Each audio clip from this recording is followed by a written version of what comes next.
I'll never end up being friends with that guy. Perhaps the foremost atheist philosopher on planet Earth. I disagree with them strenuously, and they're really... Ben Shapiro and Sam Harris are the opposites when it comes to their belief systems. But they sat down for 60 minutes on Shapiro's show, and they duked it out and confronted each other where they thought the other person was wrong. Now, at the end of this video, I want you to let me know in a comment below who you think came out looking better, because I'm going to break it down and analyze it. My name's Baron Cruz. This is called the Charisma Matrix. And I teach you the social skills that you need to get what you want out of life. I don't want your manager, Bob, to be able to just talk down to you anytime he wants or talk over you. I want you to know how to confront that and come out looking good.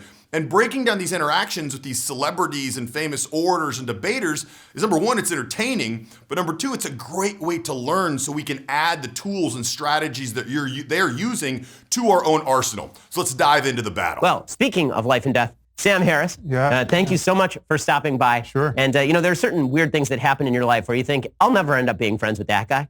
And then you and I have ended up becoming pretty friendly, which is really kind of interesting. So Sam Harris, for those who don't know, is not only perhaps the foremost atheist philosopher on planet Earth, he's also the host of the Waking Up podcast. He's a neuroscientist and philosopher.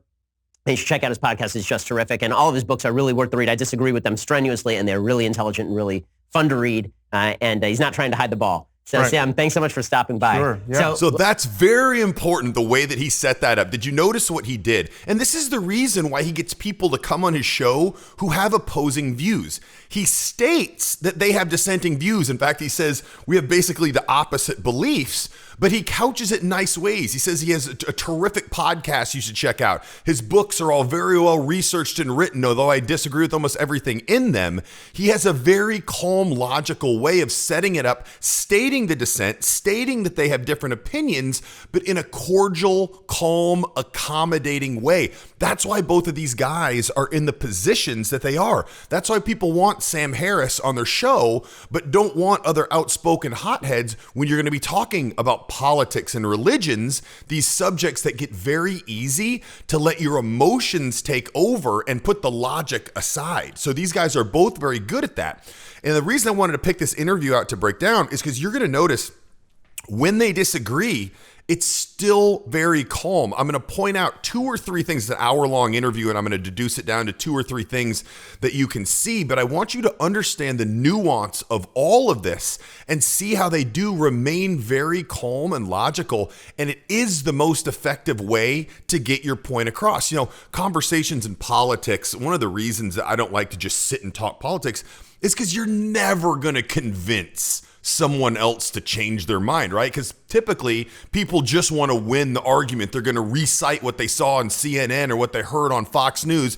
They haven't even thought it through, but they're going to recite what they think they need to do to win the argument. Whereas these guys, there's some of that, but you can see that they wait, they listen, they're quiet, and they actually take in these new thoughts. Joe Rogan's another one who's really good at this, and they consider it. And if they're wrong, they're willing to admit that or to ask questions to learn more, to either solidify their position or make them change their position. So it's very important to understand that. So we're going to go through here, and the first thing I want you to understand is he sets the tone of this entire interview by couching it, by stating their differences, but doing it in a very accommodative, friendly way.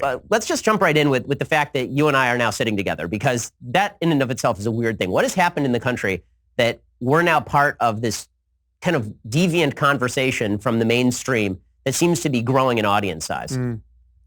Well, you and I are both part of this wing of the media where we're having long-form conversations that on podcasts and on YouTube videos, where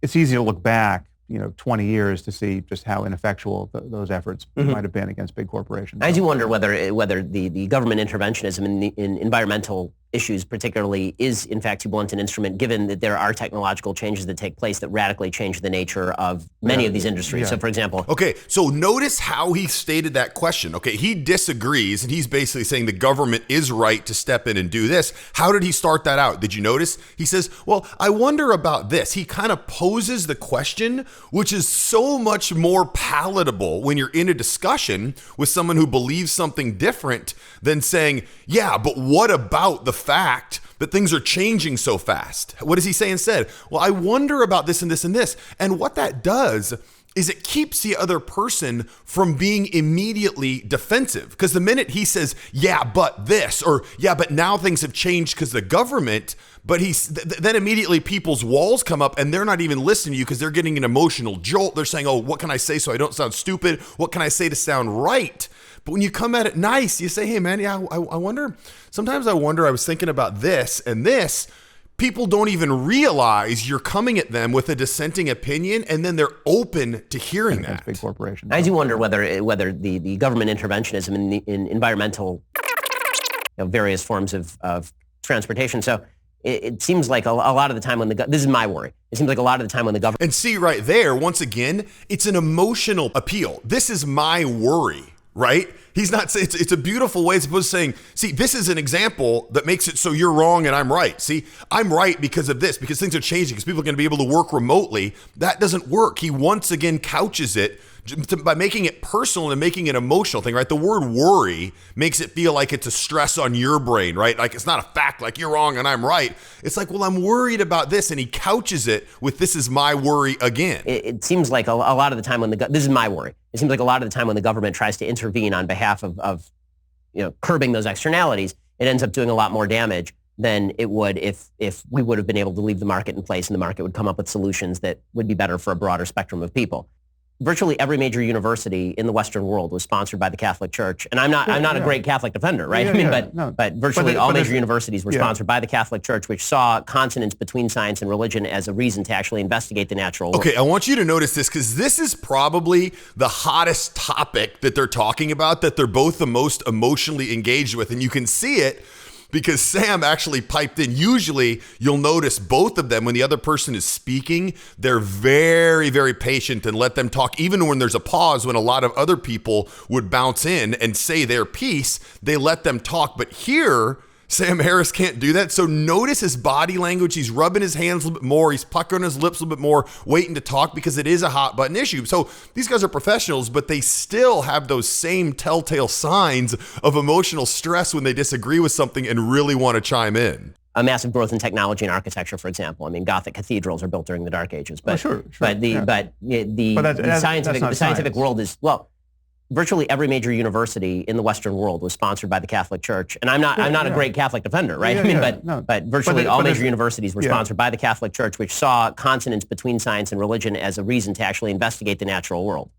Well, no, I mean, I think that's backwards. I think the reality is there was everything that was good that was done anywhere at any time prior to, pick your year, was done by some religious person. So that's what he was sitting on, right? So when we all have something that we think is really cool or a really good rebuttal or a really good answer or proves that we're right, it makes it so hard to sit on our hands like he showed right there. He tried to talk over Shapiro twice and his body language was making the tell. So Shapiro basically argued that a lot of the developments that have happened over the last few thousand years were spurred by religious people.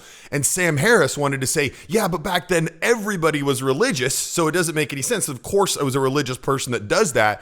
And so he finally gets his time to speak, but it was really hard for him to sit on that one for a while, even a professional like this. And I want you to notice that in yourself, because it really does ring true that when you're talking to somebody, even if you're a good conversationalist and you're very good at letting the other people speak and asking questions of them, when you've got something that you think is just so cool, man, wait till they hear this. I'm going to look so high status. I'm going to look so cool. They're going to think I'm awesome. Everyone around's going to think I'm a leader and the best guy in the world. It's really hard to be patient and say that, but that's when a true pro steps up and does that, because then when you're calm, you let the person say their piece and then you say it, it makes you look even more powerful. There's just nobody else to do the job, right? So you could make the argument that Catholics built every bridge in Europe until the Protestants came around and they built their half of the bridges. I mean, so there was just no one else to do the job.